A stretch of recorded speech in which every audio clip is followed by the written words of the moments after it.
Bismillahirrahmanirrahim. Assalamualaikum warahmatullahi wabarakatuh.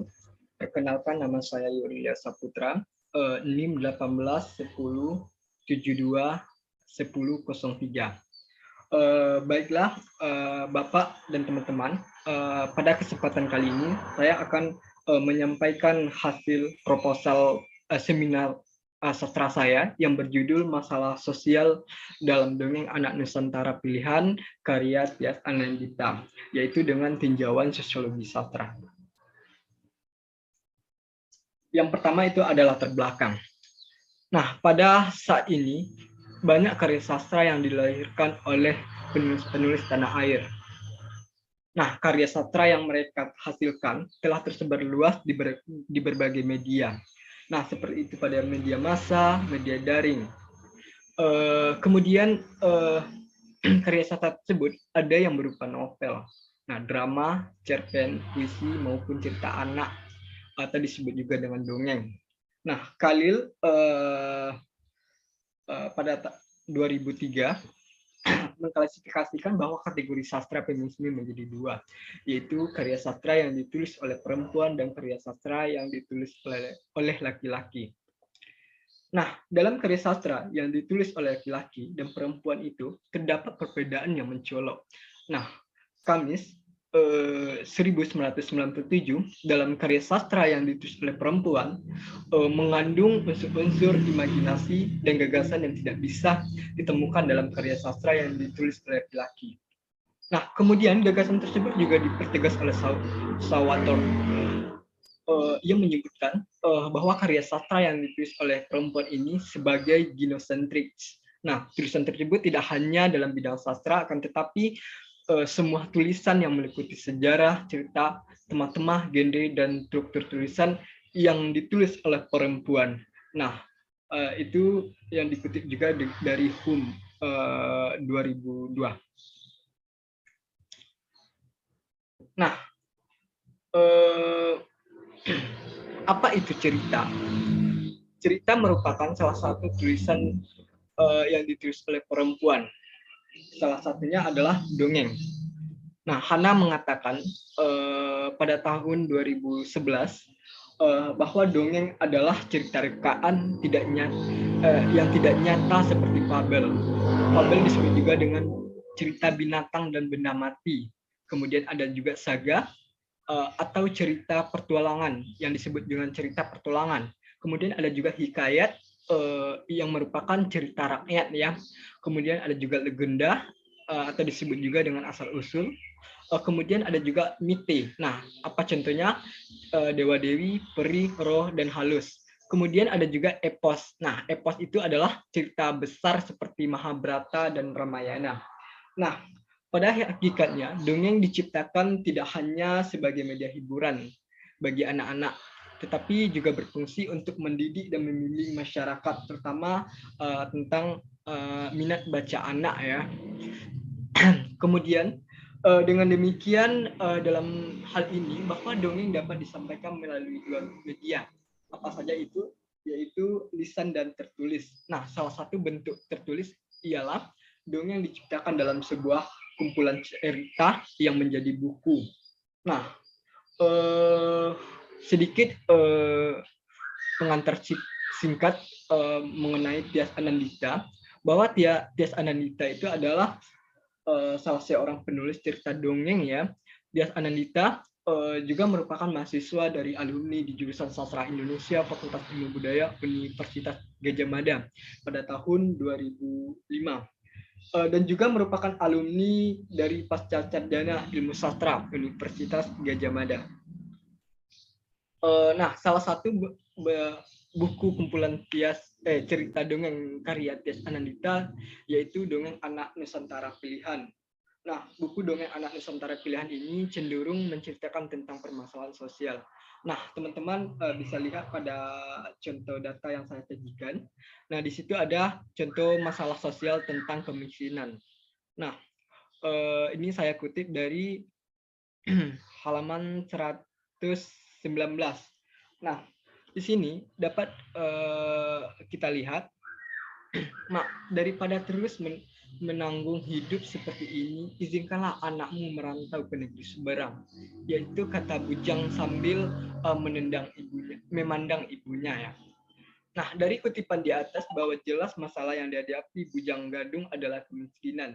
Nah, Bujang Gadung bertekad untuk merantau agar dapat mengubah nasib keluarganya.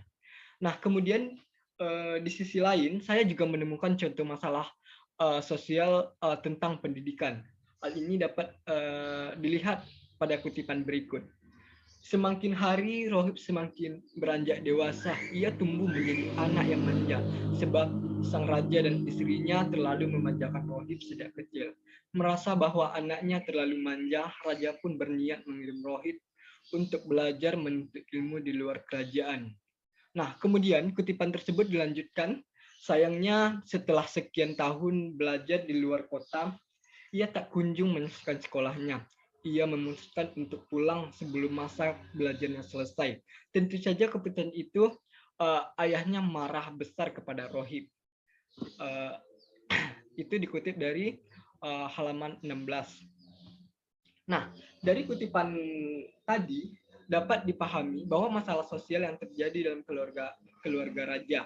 Nah, raja dan istri di sini terlalu memanjakan Rohib sejak kecil, sehingga Rohib ketika tumbuh dewasa, ia menjadi anak yang manja.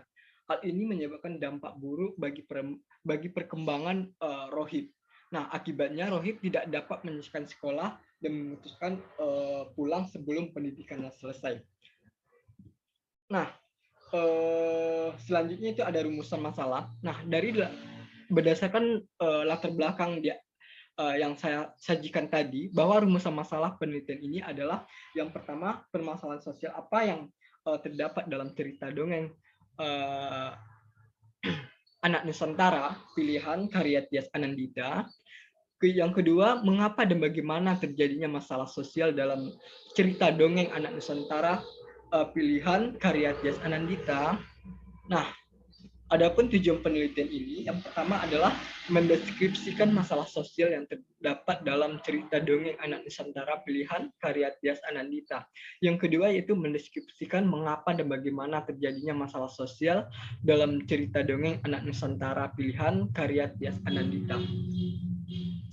Nah, selanjutnya ada manfaat penelitian.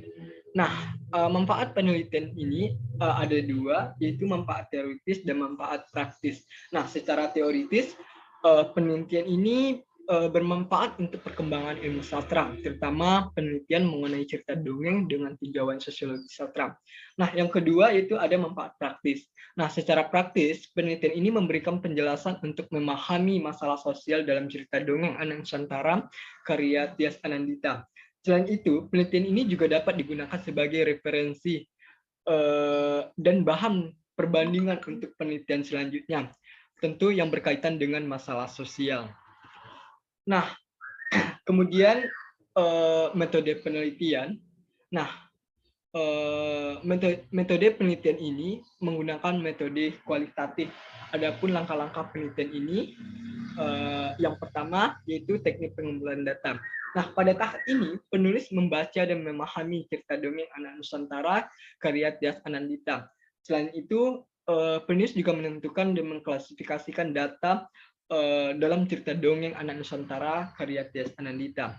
Selanjutnya itu ada teknik analisis data. Pada tahap ini penulis menganalisis unsur-unsur intrinsik. Kemudian penulis juga menganalisis penyebab terjadinya masalah dalam cerita dongeng Anak Nusantara karya Tyas Anandita. Nah, selanjutnya itu ada metode teknik penyajian hasil analisis data. Nah, pada tahap ini hasil analisis data disajikan secara deskriptif. Nah, selanjutnya itu ada landasan teori.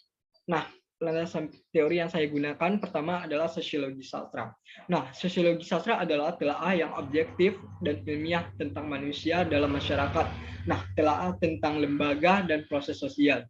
Nah, sosiologi sastra adalah penelitian yang terfokus pada kaitan manusia dengan lingkungan. Nah, Welek dan Wen mengatakan bahwa kajian sastra dengan sosiologi terbagi menjadi tiga. Yang pertama itu ada sosiologi pengarang, yang kedua sosiologi karya sastra, dan sosiologi pembaca. Nah, selanjutnya itu masalah sosial.